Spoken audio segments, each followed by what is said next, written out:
সুন্দরবনের একেবারে শেষ প্রান্তে, যেখানে নদীর জল আর জঙ্গলের ছায়া একে অপরের সঙ্গে মিলেমিশে যায়, সেখানে ছিল এক ছোট্ট গ্রাম। গ্রামের নাম হয়তো বেশি কেউ জানতো না, কিন্তু সবাই জানতো এক দারিদ্র কাঠুরের কথা। তার নাম ছিল রামু। আমরা সেই রামু ভাইয়াকে নিয়ে আজ একটি গল্প শুরু করতে চলেছি। তো চলুন বন্ধুরা, গল্পটি এখন শুরু করা যাক। এই যে শোনো রামু, আর কতদিন এভাবে চলবে বলো তো? রামু কাঠের কুড়ালটি হাতে নিয়ে থমকে গেল। তারপর বলে উঠে, কেন, কি হয়েছে আবার? তুমি কি কিছু বলবে আমায়?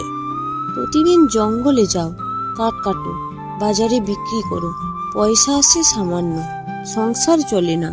মেয়েটার দিকে তাকাও, জামা ছেঁড়া, পায়ে চটি নেই। ঘরের এক কোণে বসে ছোট্ট মেয়েটি মনি চুপচাপ বাবার দিকে তাকিয়ে বসে আছে। বাবা, আজ আমি স্কুলে যাব না। আমি তোমাদের পাশে থাকবো বাবা। আমি চেষ্টা করছি না। এই সুন্দরবনই আমরা রোজ যাই, এই জঙ্গলই আমাদের ভরসা।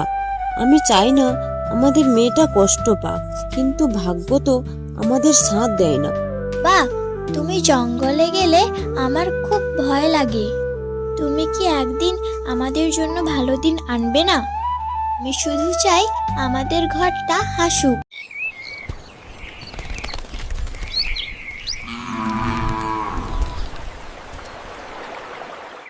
প্রত্যেকটি দিনের মতো আজও রামু সুন্দরবন জঙ্গলের ভীষণ গভীরে ঢুকে পড়ল। হঠাৎ জঙ্গলের ভিতর সে দেখতে পেল এক অদ্ভুত আলো। সামনের ঝোপটা পেরোতেই না পেরোতে রামু থমকে দাঁড়ালো।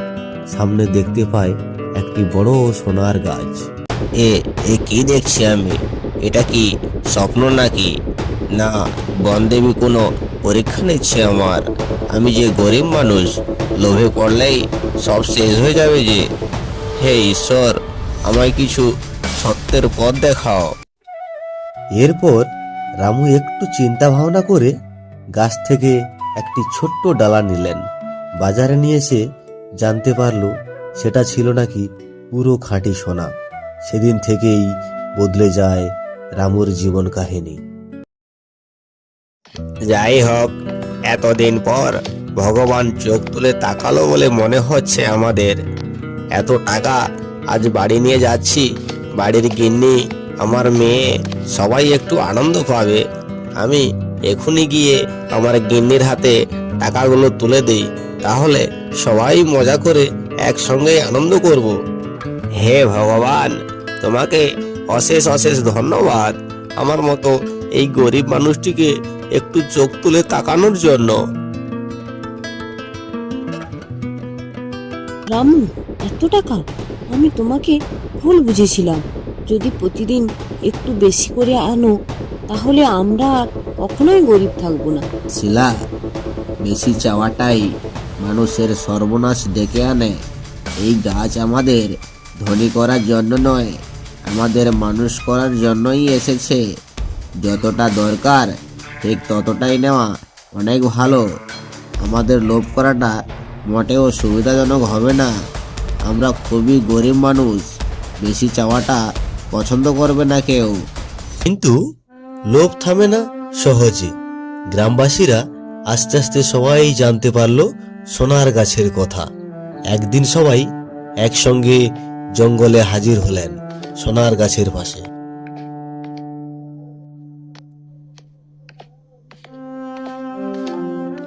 রামু, গাছটা আমাদেরও দেখাও। তুমি একা একা সব নেবে নাকি? এই সোনার গাছ তো আর সবার ভাগ্যে জোটে না। আমাদেরও একটু দেখাও। আমরা কি আর সারা জীবন গরিব থেকে যাব নাকি? তুমি সব নিয়ে বাড়ি চলে যাবে? আমাদেরও কিছু দাও রামু। বলো বলো, সেই গাছ কোথায়? এই জঙ্গলে তুমি কবে থেকে আসছো রামু? হ্যাঁ, তুমি ঠিকই বলেছ। এই গাছ কারুর ব্যক্তিগত সম্পদ নয়।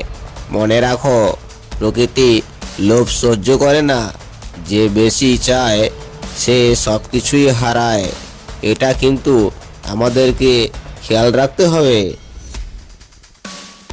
এরপর রামুর কথা শেষ হতে না হতেই সবার সামনে গাছটি ধীরে ধীরে সাধারণ গাছে পরিণত হলো। এই দৃশ্য দেখে সবাই হতভম্ব হয়ে বুঝতে পারলো যে তাদেরই লোভের জন্য আশীর্বাদের গাছটি এখন তারা হারিয়ে ফেলেছে।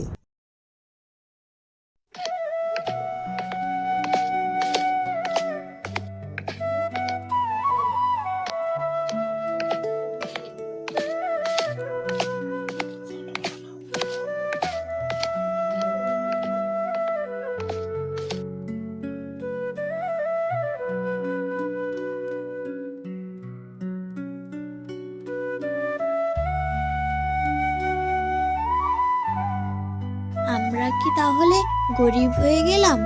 আমাদের কপালে এই শুধু ছিল। এখন তাহলে কি হবে বাবা? আমার ভীষণ ভয় করছে। না মা, আজ আমরা সত্যিই ধনী হয়েছি, কারণ আমরা শিখেছি সোনার চেয়েও বড় সম্পদ হলো এই সততা। আমাদের যেন সারাটা জীবন থাকে। আমাদেরকে লোভ করা কখনো চলবে না। এইভাবেই আমাদেরকে সততা নিয়েই বাঁচতে হবে। রামু, ঠিকই বলেছ। আমরা যদি আজ লোককে জয় করতে পারি, তাহলে আমাদের ঘরে অবশ্যই শান্তি থাকবে। আমরা এইভাবে আমাদের ছেলে মেয়েকে শিক্ষা দিয়ে বেঁচে থাকবো, যাতে লোকে আমাদের দেখে সমাজের মানুষজন শিক্ষা পেতে পারে। ভুল করেছি রামু, লোভ আমাদের চোখ বন্ধ করে দিয়েছিল। ক্ষমা করো আমাকে, আমরা ভুল করে ফেলেছি। আমাদের পথ দেখাও রামু, আমাদের পথ দেখাও। তোমার কাছে আমরা ক্ষমা চাওয়া ছাড়া আর কিছুই আমাদের পথ যে খোলা নেই রামু। তুমি যদি আমাদের ক্ষমা না করো, আমরা কোথায় যাব রামু? আমি কাউকে ক্ষমা করার যোগ্য নয়। প্রকৃতি আমাদের শিক্ষা দিয়েছে, আজ যদি আমরা সৎ থাকি তবেই আগামী প্রজন্ম বাঁচতে পারবে। আমাদেরকে এইভাবে সতের সঙ্গে যুক্ত হয়ে বাঁচতে হবে। অসৎ একদম আনা যাবে না আমাদের মনের মধ্যে।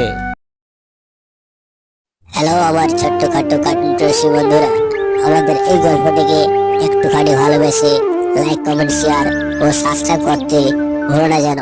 আমাদের এই গল্পটির কোন পার্টটি ভালো লেগেছে কমেন্ট করে জানিয়ে দিও। আর পরবর্তী কি ধরনের গল্প পেতে চাও সেটাও কমেন্ট করে জানিয়ে দিও। আমাদের খুব সুন্দর একখানা গল্প এরপর আসতে চলেছে। ততক্ষণে SMB কার্টুনের সঙ্গে থেকো, পাশে থেকো। ধন্যবাদ।